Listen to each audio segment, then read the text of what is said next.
So, are we all familiar with the cursed guy? Well, I guess I might have to bring up some pictures of him. We all, cursed guy, what is... Damn it. What are some cards from the cursed guy? Please help me out here, people. Look how... Okay, cursed guy MTG. There we go. The unluckiest is an unnamed planeswalker from an undefined plane who is cursed with bad luck. This guy is always in trouble in every single card that he appears in. Look, he's losing all his money. He's getting creeped up by these ghouls and zombies. The wolves are about to go catch him. But it appears that the lore to the cursed guy runs deeper because this new card, what is this, coming from a commander set? Lind, Cheerful Tormentor. Can we zoom in on here? 1, 2, 3, 4.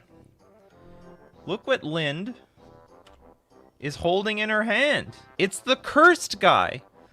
And she's threatening him with a needle. And who knows what else. So basically, someone's actually pulling the strings. This guy is not as unlucky as he thinks he is. It actually might be some rhyme or reason to all of his bad luck.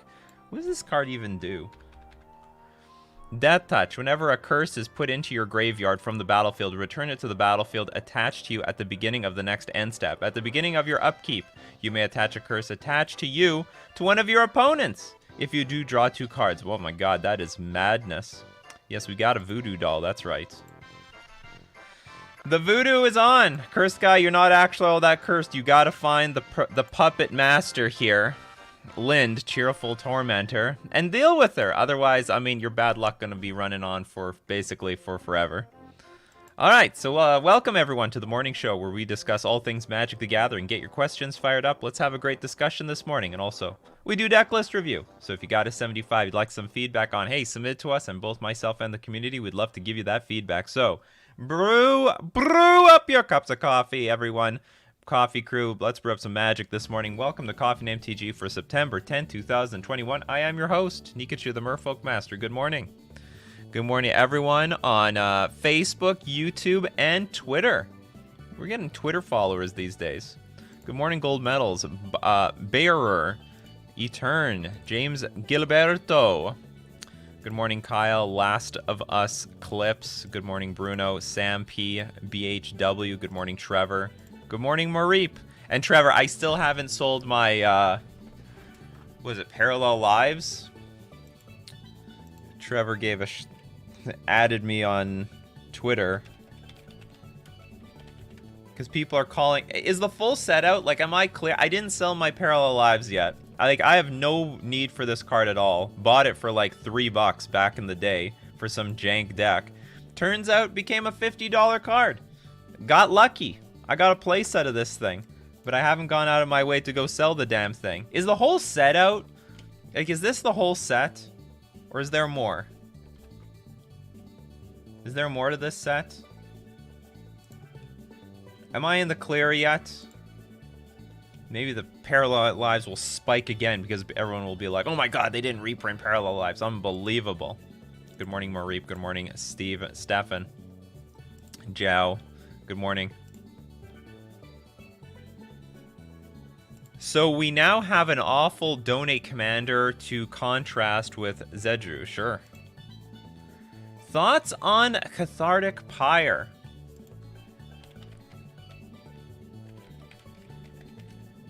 Let's see. Oh yeah, my brother was like, they reprinted Faithless Looting. He had... he was like messaging me like a random Magic player. Look, they reprinted Faithless Looting. So there's a red and 1 generic, deals 3 damage to target creature or planeswalker. So it has like an Abrade-like feel to it. But there's discard up to 2 cards. Up to 2 cards, then draw that many cards. So, I mean, you can draw as much as you discard. But this isn't looting, it's a rummaging effect. Where you discard first, then you draw. Like Cathartic Reunion. Cathartic Reunion, not Cathartic Pyre.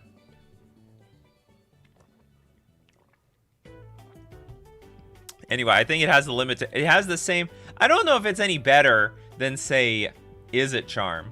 I mean, I think Izzet Charm is even more flexible. And I think what Is it charm kills more or less kills what the pyre does, and I think this card is just better, to be honest. So the fact, I mean, the beauty of Faithless Looting is that it was 1 mana. I could see this card seeing play. Maybe Dredge wants this. I don't know. I'm not too sure, but I'm not overly excited about it. That's all. Just a reminder, 3 question marks before the question, 3 question marks after the question helps me find your questions amongst all the comments I'm getting on all my social media pages. And if you're on YouTube, you can cheat the system with super chats. Donate with a super chat and your question gets pushed to the top of the feed.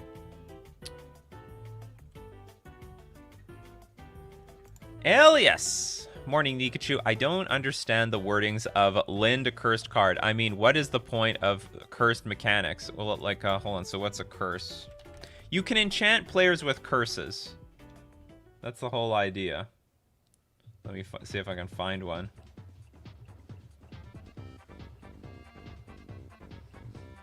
There we go. Curse of Bloodletting.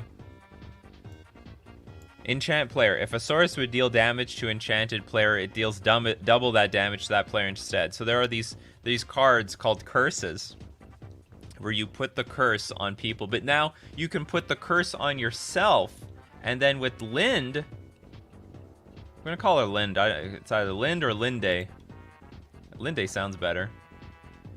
Now, at the beginning of your upkeep, you may attach a curse attached to you to one of your opponents. So you can attach yourself with the curse first, and then give it to somebody else, and then you draw 2 cards. Really janky way of attacking your opponents. Really jank. Hyper jank. Jank to the max. Taking that jank to the bank! Oh my god. I can't believe no one's thought of this before. Maybe people have, and I've just recreated it. Taking that jank to the bank. BHW, am I foolish for trying to brew werewolves for modern? And his Gore Clan Rampagers way too cute for werewolves? I don't think... Yeah, I think... Well, Gore Clan Rampagers might be a little bit cute. Maybe unnecessary. But I don't think it's crazy to try to brew up werewolves, especially since you got some new werewolves. Got some new stuff. Jank to the bank. Taking that jank to... I'm gonna... Oh, man. I'm in love with myself for that one. I'm very proud of myself. Sam P, is Gemstone Mine worth it in Modern if you're splashing another color in Elves? Not real. I mean, you don't have fast lands and other lands? I don't think you need Gemstone Caverns. I mean, Gemstone Caverns is dominantly... Oh, Gemstone Caverns! Oh, Gemstone Caverns! What the hell was I thinking? Oh, no, Gemstone... No, I said...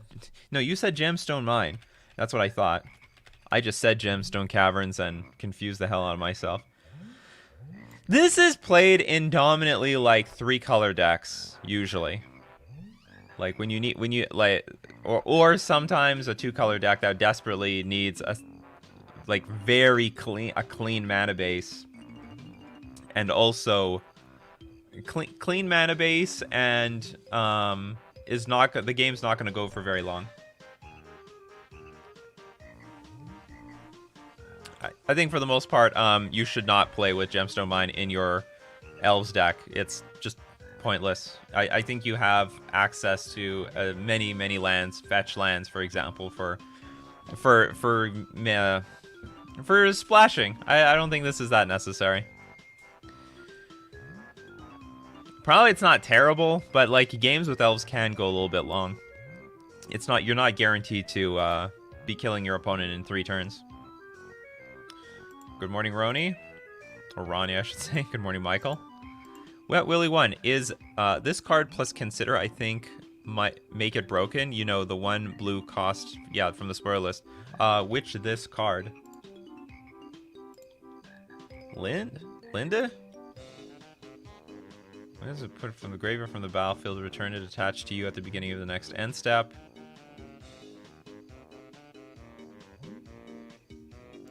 I don't know what it's referenced to. Sorry, you gotta put a little bit. I know you guys have a character limit. You gotta give me more context, though. Sometimes I'm not there to see your question, your response immediately. Well, Willy One, am I the only person who's trying to make Phoenix work with these new cards? Probably you're not. Everyone's trying to make Phoenix work every single set. There are these die-hard Phoenix players that are trying to make a comeback. Are there any good curses? I don't know. Does anyone know like good curses? I know there's like the one that turns. Is it the one that? Oh, let's look up curse. Well, let's just look up. Let's just go to advanced, and in the here curse. There we go. As an enchantment type, and then we'll look. We're gonna look at every curse. There's 35 curses. Hey, this is not what I wanted. Okay, hold on. We gotta make an enchantment. Or I guess we have to make it an aura. Okay. Here we go. Oh my god, it's still... Oh, the other side must be an aura. Curse of the Bounty. Let's see, hold on. Where... There's like... Okay, Curse... I've hated this card. Curse of Death's Hold. Enchanted player. Creatures enchanted player controls gets -1/-1. This non-symmetrical effect. Absolutely. This saw competitive play. This literally is... well, it used to be a competitive card.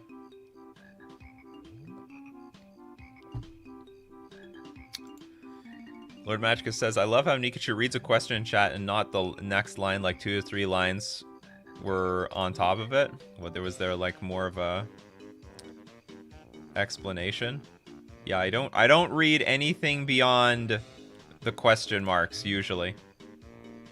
I don't read anything beyond the question marks. Enchanted player can't cast more than 1 spell each turn. That's like playable, but probably not good enough. Whenever enchanted player is attacked, create a colorless artifact token gold. It has sacrificed this artifact. Add 1 mana of any color to your mana pool. Each opponent attacking that player does the same.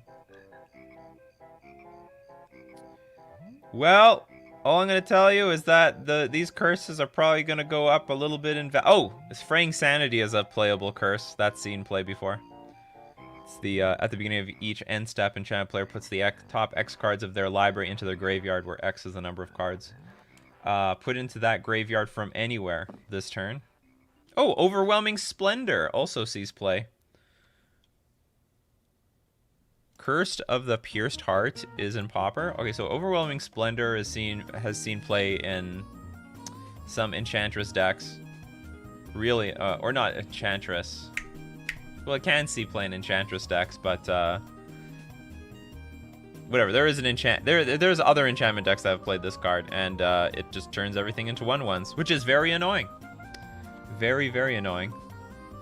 The Pierced Heart is in Pauper. Which one's the Pierced Heart one?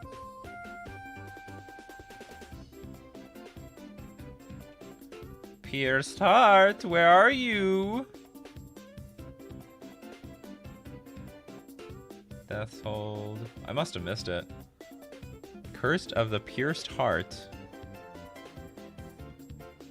There's a pierced one I saw. Oh, here we go. Curse of the Pierced Heart. Enchanted player at the beginning of enchanted player's upkeep deals 1 damage to that player. Oh yeah, that's actually pretty good. It's like it's cost effective. Trevor Just reminding me not to get fired. All right, today's sponsors. The same as every other day's sponsors, FusionGamingOnline.com. Deal of the week, 15% off all Forgotten Realms singles and sealed product. Forgotten Realms, if you're like, this is not the biggest set in the world, I'm gonna pass for a little while. Well, now you get a discount. Now would be the time to get your Demoliches if you want to, like, speculate on that damn thing. Or even the Book of Exalted Deeds. And don't forget, 15% off is not the best you can do. You can also use coupon code Nikachu at checkout for an additional 5% off. You can stack those those discounts. We're also going to thank Mana Traders, the premier place to rent Magic cards online. And if you're going to build some curse deck against your friends, and you don't know if this thing's going to work out or not, you don't have to worry about that because you don't need to buy into the cards. You just rent them with Mana Traders. You can support the channel using my Mana Traders link in the description below, or save 15% off your first 2 months using coupon code Nikachu. If the deck doesn't work out, you just sell it back, or you just give it back. Rent new cards.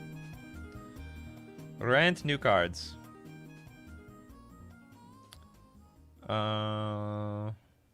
Anyway, are there any good curses? There are some. There are some okay curses. That's what we've concluded. Atticus, morning. Wouldn't a card like Collective Brutality be really good right now? Collective Brutality has always been, like, okay, but it's not amazing because it can never kill big creatures, the big daddy creatures. Which there are a decent chunk in the metagame. Also, mind you, being sorcery speed sort of sucks. So, like, let's look at the metagame. First off, you're not going to be that effective versus Hammer. Because when the Hammer enters the battlefield, it will be at instant speed. So, you basically lose out there. And, like, is it tempo? You're not going to hit... You may not hit the Dragon Rage Chandler once it's a 3-3. You might be able to get it when it's smaller, but not when it's bigger. And Murktide Regent, forget about it. It's at least a 3-3, if not bigger. Crashing Footfalls, you're not going to get big value. Like, if you're going to kill, for example, a Brazen Borrower, they might have already gotten value out of their bounce. And whatever, it's not the greatest value. Burn is great. It would be great against Burn. Not that great versus 5-color elementals. A lot of these elementals are big, or they can save their elemental with Ephemerate. Jund, good luck against Tarmogoyf. Like, it can hit Dragon, like, it hits Dragon Rage Chandler and stuff, right? Sorry, not Dragon Rage. It hits Ragavan for sure. Dragon Rage Chandler sometimes, but I don't know if that's enough at sorcery speed to say that it's, like, really well positioned. It's just a card. Didn't get a notification, but good morning. Good morning, First Doys. Mareep, King Mareep. Bought a Linvala, Keeper of Silence, for my birthday. Happy birthday, Mareep. You are the king today. 11th September in 2 hours my time zone. Oh, you living in the future, deep into the future. Anyway, happy birthday. Mikey J, reminder, pumpkin spice is made up bullshit. It's just nutmeg and cinnamon. Don't fall for this nonsense, people. All right, so beware when you go to Starbucks. It's not you're not getting pumpkin spice. I never buy that stuff anyway. That seasonal stuff, 2 thumbs down. I just get what I normally get. Let me know your favorite. If I'm staying home, I just make some, instant coffee. But when I go out, if I go to Starbucks, I think one of my favorite drinks is the mocha. It's just like a chocolate. It's just a mocha, whatever, mocha coffee. I gotta tell them to take the whipped cream off. Sometimes they give me the whipped cream, and I'm like, that's gonna give me diarrhea. I don't need that. Thank you very much. I'm very understanding though. I'm like, just scrape it off. You don't need to give me a whole new coffee. And it happens so often. I'm like, I want the mocha, no whipped cream. I think by default they put it on. Or I don't remember. Maybe some Starbucks aficionados know better. Commander players love jank. That's why MTG Goldfish is so famous. It's also why all the best YouTube channels are all Commander channels. So what are your favorite drinks? We got, support your local coffee shops. Don't be buying your coffee online. Don't buy your coffee on Amazon. Support your local coffee shop. Starbucks Mocha Frappuccino is the best. I have that in the summer. But in the winter, when it's hot like here in Winnipeg, Manitoba, Canada, no way. No way. No more cold drinks for the whole season. I'll be dead. It's possible I won't survive. Drink coffee black, not the sugary bullshit Starbucks makes. But that's it. I'm going out for the sugary bullshit. Like, I don't drink Starbucks coffee. Like, I rarely drink Starbucks coffee. I really hate spending more than $5 on a cup of coffee. Oh yeah, gourmet coffee. But if I go out there, I want the sugary nonsense. It's like I want to treat myself to something sugary in the morning. Sugar's not good for you, people. Rot your teeth away. Black coffee is king. By default, I'm a black coffee person. Or maybe not. Like, I always say, like, I have black coffee with milk, and then people correct me. Well, then it's not black now, is it? First Doys used to work at Starbucks. My fave is a nitro with cold foam, white mocha blended into foam. Oh my god. Crazy. Diet coffee or Viet coffee at the Viet coffee shops. Good coffee, better environment. Yeah, I live in San Jose. Okay, Viet. Starbucks is nasty. We got some Starbucks haters here. Like, I'm not like I don't have the Starbucks membership or anything like that. And Starbucks is not my first place to go, but if I want to I want to have a good, slightly better than like McDonald's or Tim Hortons coffee, yeah, I'll go to Starbucks. Like, I'm not gonna call them bad. I do find it cringy for the people who, or I find it. That is not where I want to buy my coffee on a daily basis, or I will be broke. It is expensive enough that it'll put a, I mean, you can buy a whole Magic deck. Let's say if you spend $5 a month, I mean, that's like, I guess, $150. That's like a standard deck that you could have. Instead, you spent it on coffee. Instant coffee with hazelnut creamer and cinnamon. Oh, a person of good taste. Cheap, tasty, and efficient. If you, I mean, it's all in the creamer for the most part. You put it, if you have the right creamer, you just dump it in your coffee. You can make it taste like anything. All right, back to the Magic. Don't you like it when we derail like that once in a while? The derailings are good. It's good to derail once in a while. Adrian, why did they make so hard to flip Jaren Corrupted Bishop? I mean, already having 13 life is hard enough at the end step. Let's look. It's called Jaren. I'm reading this card for like the first time. Whenever Jaren Corrupted Bishop enters the battlefield or another non-token human you control dies, you lose 1 life and create a token. A 1/1 human token. It's a 3-mana creature, by the way, for a 2/3 body. 2 mana, target human you control gains lifelink until end of turn. At the beginning of your end step, if you have exactly 13 life, you may pay 6 mana. If you do, you transform this thing. Ormondel the Corruptor, a 6/6 flying trample lifelink, sacrifice another creature, draw a card. I have to admit, like, you do go through hoops for a creature that I think is underwhelming. Or maybe it's really, maybe they play tested this and found out, you know, a sack outlet that draws a card, this is busted. We can't have that so easily. And it can be a commander. You know what? I bet it's because it's a commander. Which makes it even harder, right? You have like a life total of 40. Getting to 13 is going to be very difficult. Ask R&D. Somebody play tested and they said, nope, nope. It's going to cost 6, and you have to be at 13 life. No exceptions. Elias, thanks Nikachu. By the way, you said if you use and exploit new mechanics in a format, Modern, people going to be annoyed with you, but you are there to win games, not win popularity contests. That's right. Is this a question, or is this a comment? You got to, you're there to win. You gotta be in it to win it. You gotta be in it to win it. What about Distant Melody and Token Elves?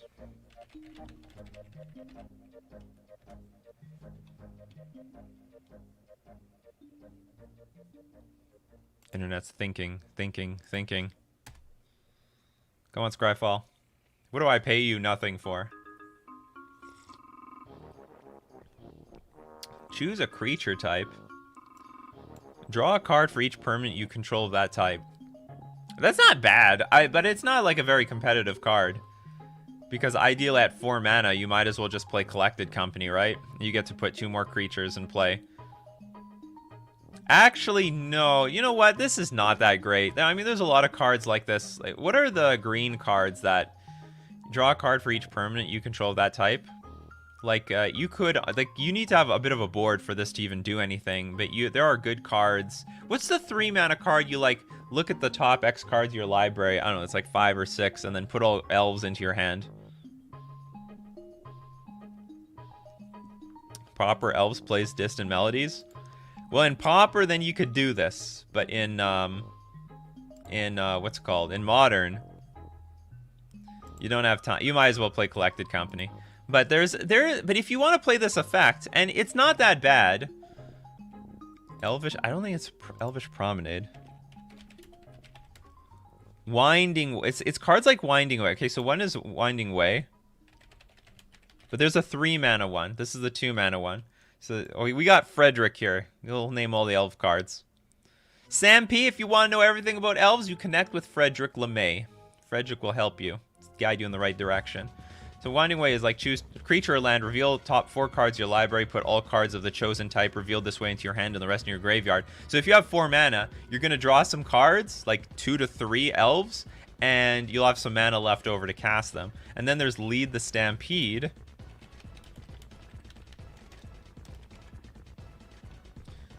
which is 3 mana. Look at the top 5 cards of your library. You may reveal any number of creature cards from among them and put the revealed cards into your hand. Put the rest on the bottom of your library in any order.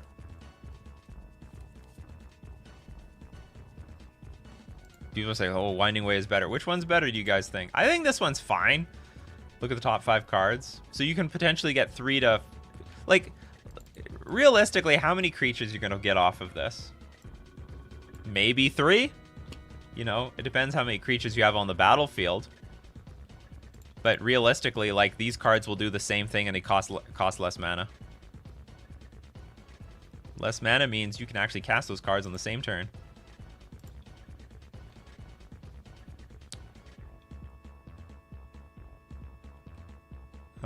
Antonio, is it time to include Ashok in the sideboard of Jeskai Control?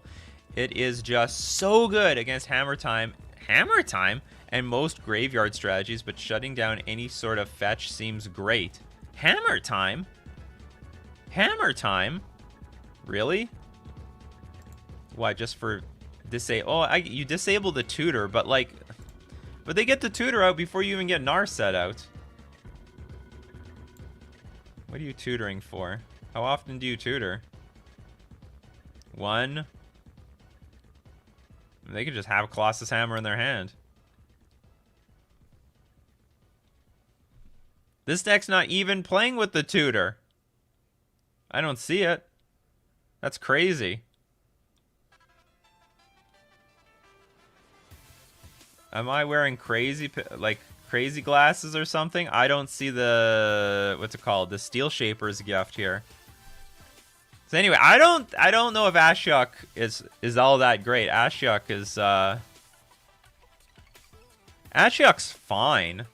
Ashok Dream Render. But you're not hitting the tutors very well. So I don't know if it's really going to be all that effective in my opinion. And even if you do hit the and you have to hit the tutors and them not to have creatures on the battlefield or killing you. I mean, you are a control deck, so maybe you got the control on, everything under control, and then you play Ashok. Also, don't know if a lot of decks are really relying on their graveyard. Not relying on graveyard is relying on graveyard, I would say. Yeah, okay, so good against Is It Tempo. Crashing Footfalls, not relying. Burn, not relying. 5-color Elementals, not relying. Jund, I would say that Jund is relying on the graveyard. I could get behind that. Control, not really relying. Indomitable Creativity, not relying. I don't know. I wouldn't say Ashok's well positioned. You could play it if you want it. It's a good card, but I wouldn't say it's well positioned.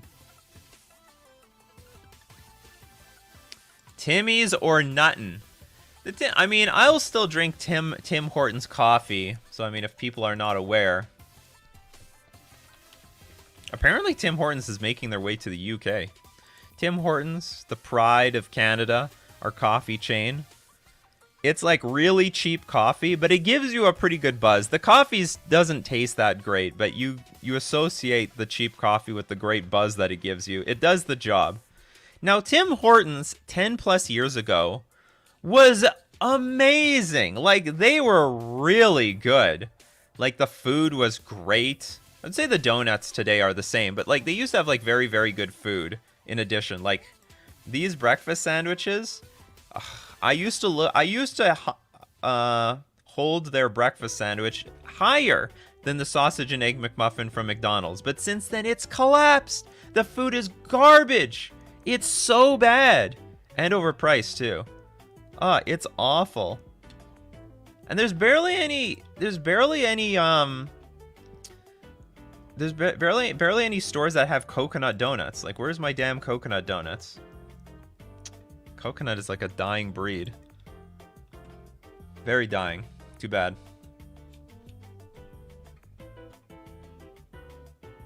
You have 2 near you in New York? Interesting.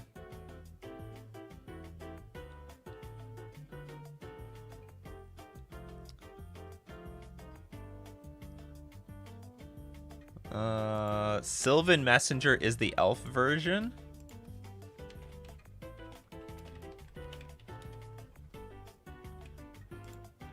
Yeah, for 4 mana for the elf, but it's pointless because it costs a little bit too much mana.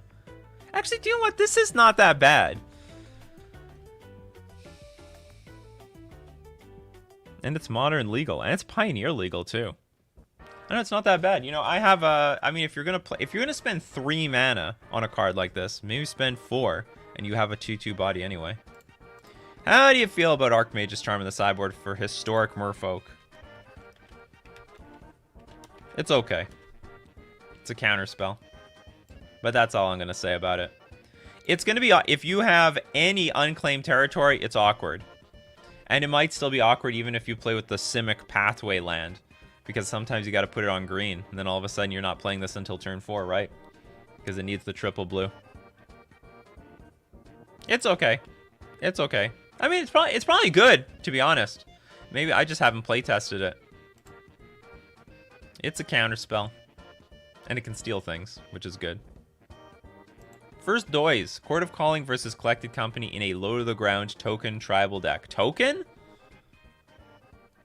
If you're a token deck, and you don't have that density of creatures, but you have some singular big bomb creatures, then Court of Calling sounds like the easy choice. Because if you're a token deck, and you're a deck... Well, I mean, I don't know what your deck looks like, but if you have spells that make tokens, then you may not have enough creatures for Collected Company to work. How good do you think Zombies is in Modern? Well, Zombies is already a deck. Like, I think it's a playable deck in Modern. So let's see what happens after Midnight Hunt gets released, and maybe it can go over the top. Alias Mai. Is poison mechanics equal infect mechanics? Also, when a card allows for increasing counters, does that include increasing infect counters? Yes, it will increase the infect counters, as weird as that is. The counter on you is a counter that can be increased. Now, poison and infect are not the same. They're a little bit different. Can we find a poison card? Oh, do I have to look this up? The thing with infect is, like, you're going to get poison counters equal to the amount of infect damage, but I believe poison is like... Hold on, let's look. I forget how poison works. Poison.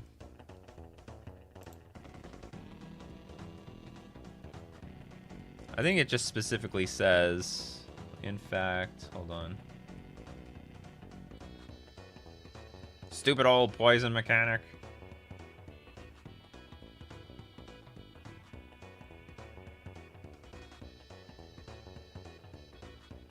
At the beginning of your upkeep, you get a poison counter. Where is something that deals damage in the form of poison counters? Everything is infect. Look up Finn for poison counters. Okay, let's look up Finn. Death Touch. Whenever a creature you control with Death Touch deals combat damage to a player, that player gets 2 poison counters. Alright, so because it's not this... The poison counters has, like, some condition to it, as far as I remember. Whereas infect is whenever the creature deals damage, it's going to deal that many poison counters equal to the amount of damage you took. So if you took 4 damage, you get 4 poison. Poison is old! Hey, it's not old. It's still around, because it's still relevant with infect. Because it puts the poison counters on people.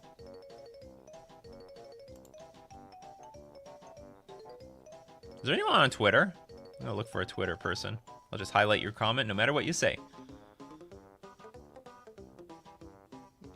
We got a few people on Twitter. Gotta show some love for everybody. Anyway, that's the difference between poison and yes, if there's a card that doubles the counters, you can double the poison counters. Suspend versus Dismember for Merfolk. I, in general, would lead towards Dismember because it can kill the creature outright.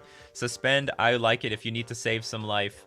It's good if the creature that you're blinking becomes, like, weaker when it comes back, like Murktide Regent, for example. So it came with it had a bunch of counters. You exile, it comes back just as a 3/3. And you also you have the advantage of suspending your own creatures, which I think is the most valuable. The best. The best feature of the card.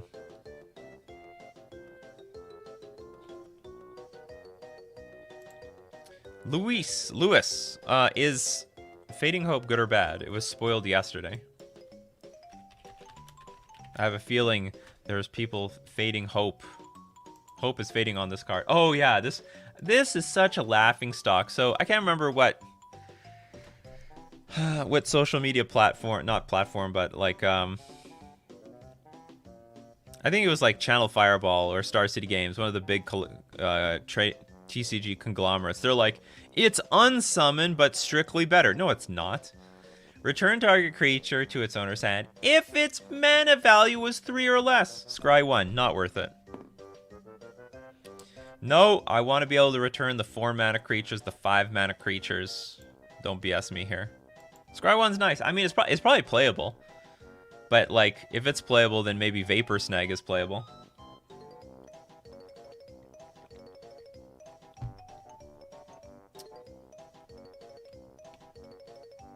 Krispy Kreme has coconut donuts? Is Krispy Kreme as a coffee chain or something? We don't got it here I don't think we got it here in Canada. How's Death and Taxes doing in your opinion? What's the best version out there? It's doing terrible. It's usually around here somewhere, but it's just gone. It's just gone. And the Death and Taxes Masters, they don't even play. Well, I guess it's not gone. Look, we got something here. What's the best version? It's probably this. This Yorian Solitude thing. Now, make no mistake, I've gotten my ass handed to me by this deck. This card is frustrating, Archon of Emeria. Each player can cast more than one spell each turn. That has got me so many times. Like, I have a handful of creatures, I just can't unload them. Is Gutshot better now than Dismember? No, no. There's a lot of creatures out there that have more than 1 toughness. Not saying that Gutshot is unplayable, but, I mean, you gotta kill more things than 1 toughness creatures. Elias, why are all the Eldrazi cards so expensive in terms of mana cost? Are any of them used well in Modern? Also, is playing from your graveyard a good strategy against mill decks? Well, the first reason Eldrazi are so expensive because they're big and flashy and they do big things. Actually, all the Eldrazi see play. Let's look at Emrakul first. Emrakul doesn't really see play for the right reasons, but... So Emrakul is used as an anti-mill card for a few reasons. First, when Emrakul is put in the graveyard from anywhere, its owner shuffles the graveyard into their library. So if the mill player milled, and then Emrakul hits the graveyard, then boom, the entire graveyard goes back to the library, makes the mill player's life even harder. And because of Tasha's Hideous Laughter, exiles cards equal, I don't know, how many, what was it? Tasha, there's only one Tasha. This is a new mill card as well. Each opponent exiles cards from the top of their library until that player has exiled 20 or exiled cards with a total mana value of 20. So it can exile the Emrakul, but the Emrakul is 15 mana. So at least it's going to hit that mana requirement really quickly. Then there's like Ulamog. The one that's hungry. The one that needs a Snickers. Ulamog sees play in Tron, a deck that can make 10 mana relatively easily. Can make 7 mana by turn 3, 10 mana by turn 4. So they all have busted abilities. Like, they're super strong. Like, even Emrakul gives you an extra turn, so that's why, like, they're so expensive in mana cost. And it has Annihilator. And this thing basically has Annihilator. It enters the battlefield and annihilates you. So, I mean, that's the deal. The Eldrazi, they're really expensive in terms of mana cost because they're just super busted. And they do see play. Also, is playing from your graveyard a good strategy? Playing from your graveyard? Yes, it is a good strategy against mill. If you have a lot of cards that you can use from your graveyard, then, like, for example, I don't think mill loves playing against Dredge, but I'm not sure. I don't know who likes what matchup better. Can Allosaurus Shepherd be good for Modern? I don't think it's too OP. I personally would not want to see it, but I think the format, it probably wouldn't even be that big of a deal because of all the removal. I would just hate seeing it because I have no defense against that stupid card.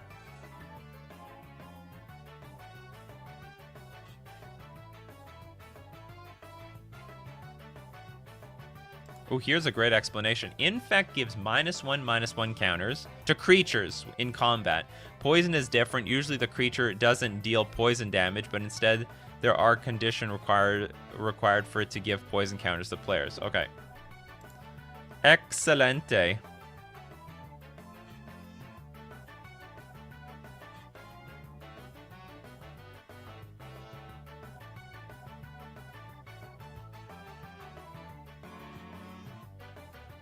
Oh, you can bounce 4-drops with the new Fading Hope. Return target creature to its owner's hand. Oh, if its mana value was 3 or less, scry 1. All right, Channel Fireball, Star City Games, you've redeemed yourself. It is strictly better. It is a strictly better unsummon. Look at the power creep, people. Unsummon, now unplayable. Unplayable. What do I have these foils for? They're completely useless. Fortunately, I made it far enough down in the comment. I'm reading enough of these comments that I can. We figured it out. And by we, I mean you guys. So, is this Scry 1 worth the... Does that beat out, like, Vapor Snag? It might. You know, scrying is nice. Like, it's not a... Why couldn't it be 2? Give me 2. I mean, I would have to think about... I would have to play test it, but, like, it's more playable than I thought it was. If you can bounce anything and occasionally scry something, that is actually quite good. Do you feel Tron is a good buy right now? Yes! I just started buying pieces and nearly have it all. Tron is a budget deck right now, isn't it? Like, it is one of the cheaper decks to buy. One of the cheaper top decks to buy. $600. $500. I was wondering, why am I seeing so much Tron in the metagame right now? And the answer is simple. It's like the best budget deck at the moment. You can get it for $100 online and $500 in paper. And this deck, this is one of the few decks that's been around for forever. If we turn back the clock, say 7 years, Hammer Time wasn't there. Is It Tempo wasn't there. Crashing Footfalls wasn't there. Burn was there, actually. Burn was there. 5-color Animals wasn't there. There was Jund, but not...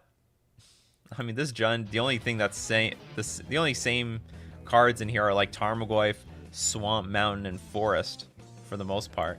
Oh, and I guess Thoughtseize. Yeah, I mean, Control is also not very recognizable, but I mean, I guess we'll say Control was there. Non-indomitable Creativity. But Tron was there. Tron was there. And it looks very similar to... I mean, I guess it's Mono Green Tron. 7 years ago, it was Gruul Tron. Red-green.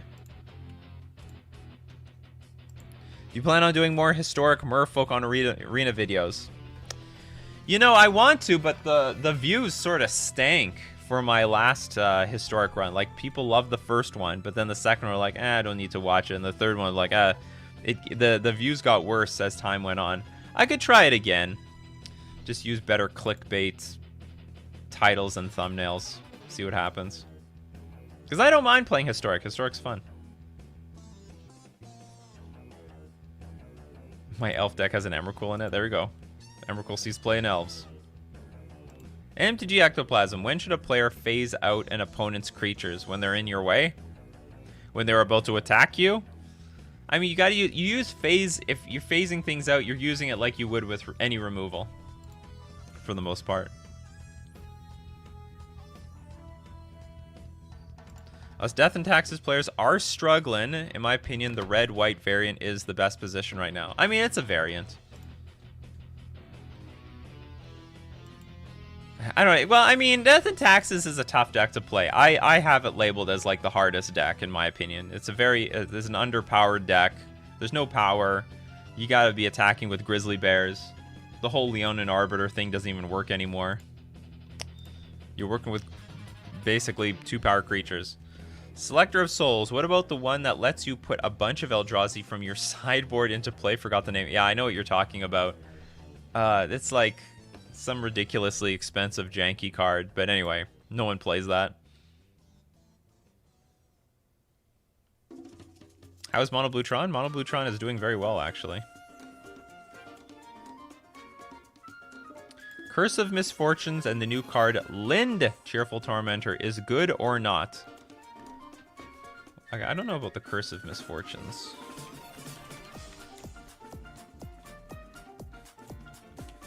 Unfortunately, Chant Player, at the beginning of your upkeep, you may search your library for a curse card that doesn't have the same name as a curse attached to Enchanted Player. Put it onto the battlefield, attach that player, then shuffle your library. Oh yeah, that could be neat. That could work. It's not going to be good in competitive play, but you'll be fine in Commander. Curse, control, MTG. Control always exists. Indeed it does. You heard the music, and now you see the command. And it is time for Decklist review. So, if you would like to submit a deck to the Coffee Crew and myself, go into my description, and in my description there is a link to my Discord. Join my Discord, go to the channel Decklist Review. Oh, it's Friday too, isn't it? Go to Decklist Review, enter the command !, review deck space, give the URL to your decklist, and you'll be eligible at random for Decklist Review. So just a reminder, I will be wiping the queue today, because it is Friday. So we get the fresh deck lists. But after today, if you submit a deck list, it'll be eligible all week. Yeah, what time is it? What time is it? Deck list review time. So get in them deck. I'm gonna let Nick. I see Nick fervently trying to type in the chat. Go for it, Nick.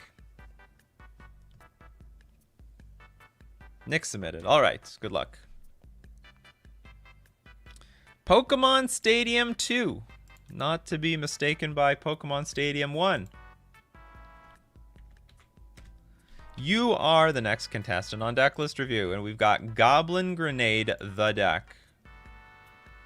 There's actually a lot less there's a lot less goblins in this than I thought there would be.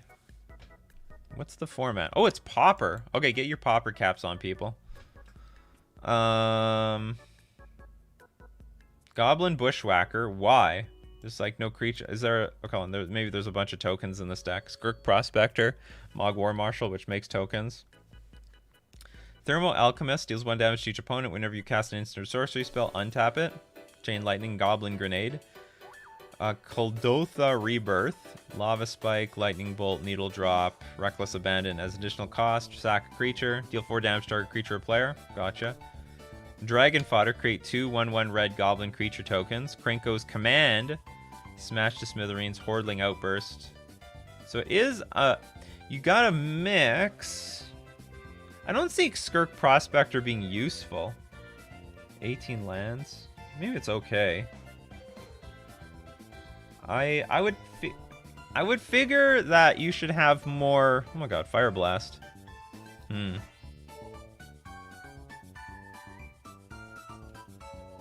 need an artifact. How many artifacts do you even have in this deck? Not many. I would dump this. I would dump this. You only have one. Like, you have only 4 Great Furnace. It's pointless. It's just not enough.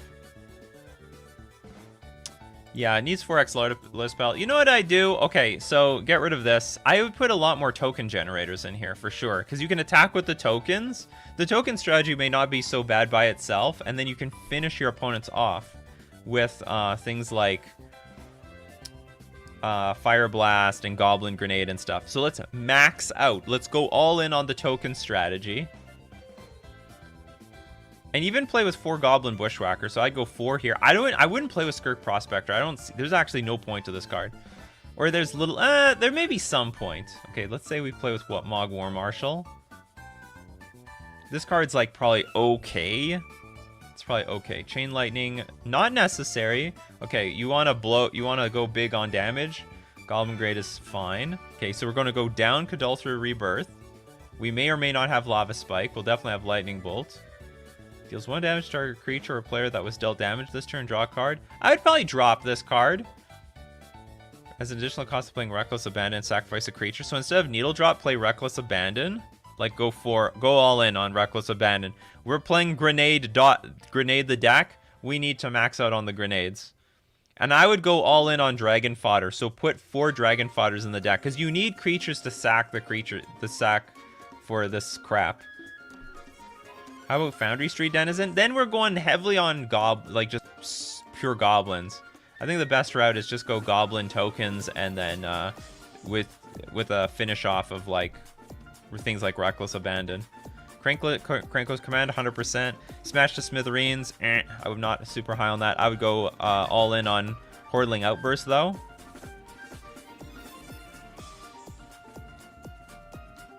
Goblin Bushwhacker is an uncommon. No, this is common. It might have been uncommon in another set.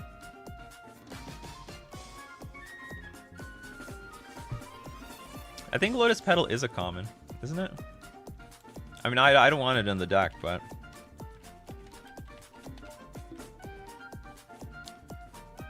From Tempest, it is. Legal in Pauper. It is common.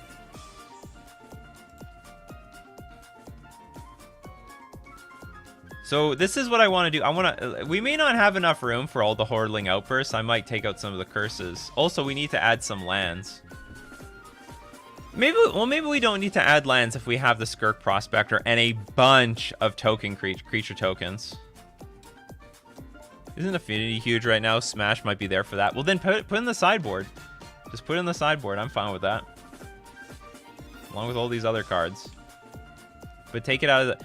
We need enough creatures to sack to all these bomb cards. And I would think we need enough, like... creatures to at least deal damage, period. And I would sacrifice some lava spikes in order to get enough creature tokens on the battlefield. What's the point of Metamorphose and Street Wraith? Except for the sake of playing those cards. Is Street Wraith even common? It might be common.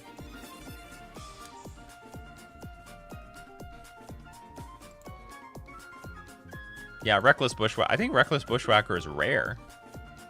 Bright Stone Ritual.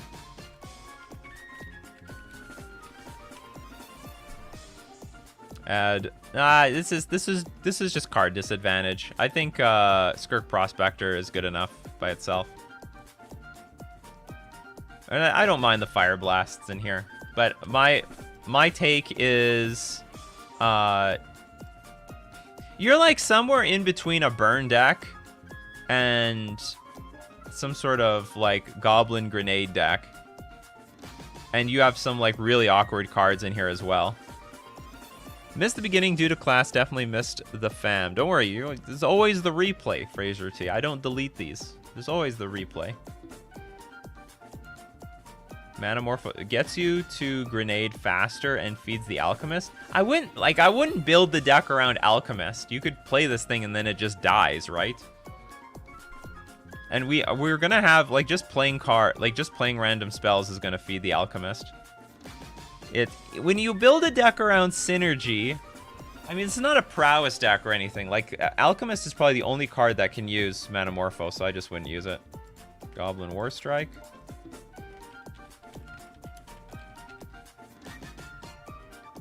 Deals damage equal to the number of goblins you control the target player. Interesting.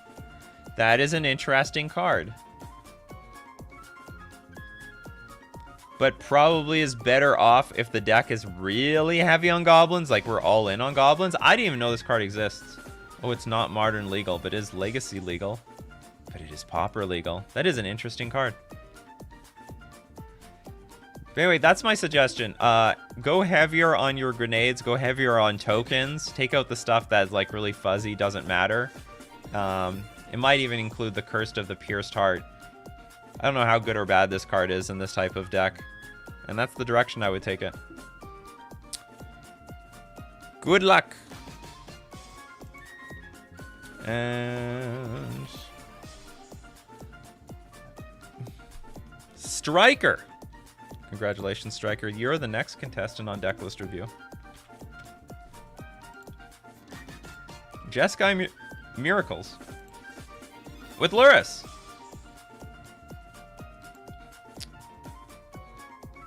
And with that, I better clear the queue. Just in case I forget later. Okay, let's look at this Miracles deck. It's a miracle! Yeah, right. So Lurrus, Dragon Rage Chandler, 3 Snapcaster Mage, Prismatic Ending, Unholy Heat, Counterspell, Expressive Iteration, Archmage's Charm, Terminus. Terminus and Dragon Rage Chandler are not good buddies. I don't know if that's... Like, I don't want to... It's obviously a non-bow, but is it a non-bow? Is it enough of a non-bow to say that you shouldn't play Terminus? Maybe that's not my place to... Maybe that's not my place to be. Maybe they are good together. Maybe you need to surveil into the Terminus and find it. Brainstone, counterbalance. Oh, you really heavy on this thing. Arid Mesa, Flooded Strand. You got the usual suspects. Chalice, Engineered Explosives, Alpine Moon, Flusterstorm, Pithing Needle, Shattering Spree, Soul Guide Lantern, and Void Mirror. I don't have, yeah, Terminus. Terminus in the Dragon Rage Chandler deck. I think this is a bit awkward. Well, here's the problem with Counterbalance, and I've seen this before. They play 2 because the deck is not that great of a Counterbalance deck. Like, there is in no way can you lock people out with the resources that we have here. So if you have too many counterbalances, you can end up flooding out on them, and then you'll lose because you just have like a bunch of counterbalances. When really you basically need one, or you just need one, right? You just need one counterbalance on the battlefield. So if the deck had a better lock, so it's like sort of a semi-value card. It's not something you want to have too many, but you know, if we were living in an age of Sensei's Divining Top, then yeah, we want to see as many counterbalances as possible because then we can create the lock as often as possible.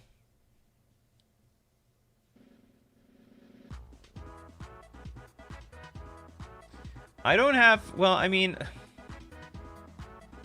Nick says, I play 4 bust. Okay, what do you guys think? Do we go all in on counterbalance? I'm fine with 2 here. I'm fine with 2. I'm just a bit weirded out by Terminus and Dragon Rage Chandler in the same deck. Terminus is basically an oh shit, I'm about to die to combat damage solution. But the thing is, like, there's some splash damage here, because you're gonna... Also, the thing with Terminus is, like, you 2-for-1 or 3-for-1 your opponent. But now it's going to be like a 2-for-2 or 3-for-2 if you have a Dragon Rage Chandler on the battlefield. It's not bad to shuffle the Snapcaster Mage back in your deck. Like, that's okay. Oh, Omen of the Sea is a good card.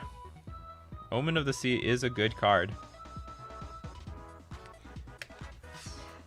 Maybe to be more in line with a control deck, instead of Mishra's Bauble and Dragon Rage Chandler, we should have Omen of the Sea instead of Mishra's Bauble.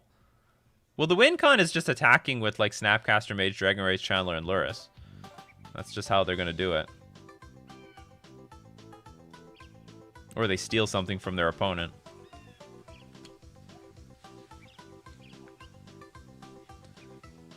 You know what? Screw it. Okay, I don't know what to say about this Terminus. I mean, I guess you put the creatures back into your library.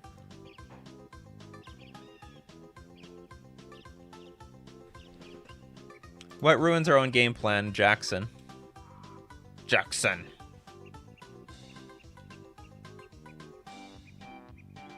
The win con is slow torture.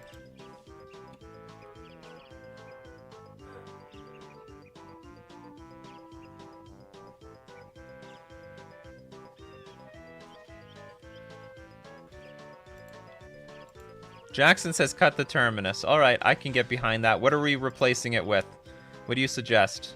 Maybe a Planeswalker? Like, we have no Planeswalker in here. We could at least play with Teferi. Like, either 3 mana or 5 mana Teferi.